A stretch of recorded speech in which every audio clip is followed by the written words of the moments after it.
Lagi santai di sore hari, tiba-tiba ada telepon masuk berdering dari nomor yang tidak dikenal. Ketika diangkat teleponnya, terdengar ada suara yang sangat sopan dari seberang sana. Selamat pagi, apa benar saya berbicara dengan Ibu Dila? Saya ingin menawarkan asuransi. Ya, kurang lebih begitulah telemarketing dari asuransi yang berusaha mencari nasabah baru. Asuransi bukanlah produk baru di Indonesia. Sudah ada sejak zaman VOC Belanda yang berupa asuransi barang perdagangan.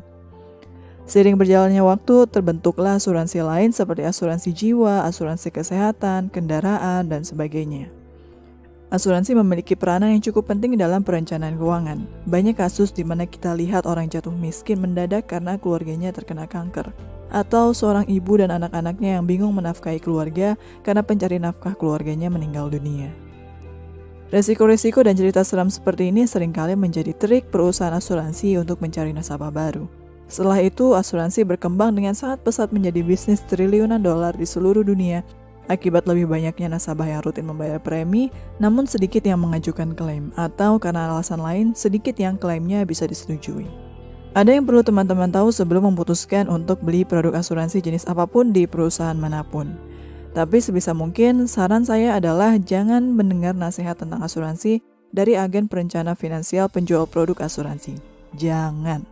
Kenapa? Karena meskipun produk asuransi perusahaan tersebut bagus, namun agen asuransi seringkali tanpa sadar mengarahkan nasabah untuk membeli produk asuransi yang juga menguntungkan dirinya.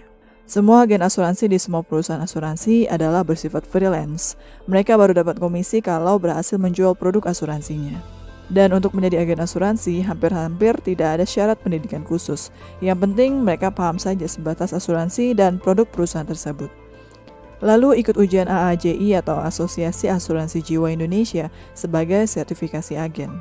Jadi tidak masalah apakah lulus SMP, SMA, S1, S2, semua bisa menjadi perencana keuangan versi perusahaan asuransi.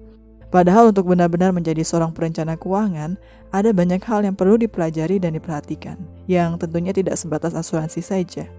Perlu juga belajar tentang pasar modal, analisis resiko, psikologi dalam keluarga, pajak, regulasi, hukum, bahkan politik dalam suatu negara agar bisa selalu up to date dengan perkembangan dunia keuangan. Namun sayangnya, agen penjualan di perusahaan asuransi tidak diajarkan seperti itu. Yang diajarkan kepada mereka hanyalah sebatas produk yang disediakan perusahaan, kepada siapa produk tersebut ditujukan, serta berapa persen komisi yang mereka dapat jika berhasil menjual produk itu. Maka bisa jadi mereka tidak peduli-peduli amat dengan keadaan dan kebutuhan keluarga Anda. Yang mereka pedulikan, yang penting jualin produk yang bisa kasih komisi tinggi buat mereka. Jadi begini, produk asuransi dalam suatu perusahaan ada bermacam-macam, yang disesuaikan untuk kebutuhan setiap orang. Namun ada juga produk-produk atau skema alokasi pembiayaan yang bisa jadi tidak menguntungkan nasabah, tapi menguntungkan agen, karena komisinya besar. Tapi tentunya saya tidak mengatakan bahwa semua agen asuransi itu sama ya. Ada juga beberapa di antara mereka yang keren dan memang betul-betul berpendidikan. Namun sekali lagi harus diingat, your money is your responsibility, not your financial agent. Jadi ada baiknya sebelum membeli produk asuransi, kita sudah melakukan riset sendiri di volume diskusi online karena sudah banyak banget orang yang membahas produk asuransi. Termasuk mereka yang marah-marah dan ngomel-ngomel karena merasa klaim asuransi mereka tidak bisa dicairkan. Oke, setelah ini kita akan bahas dasar-dasar produk asuransi biar kita nggak terjebak dan salah membeli produk asuransi.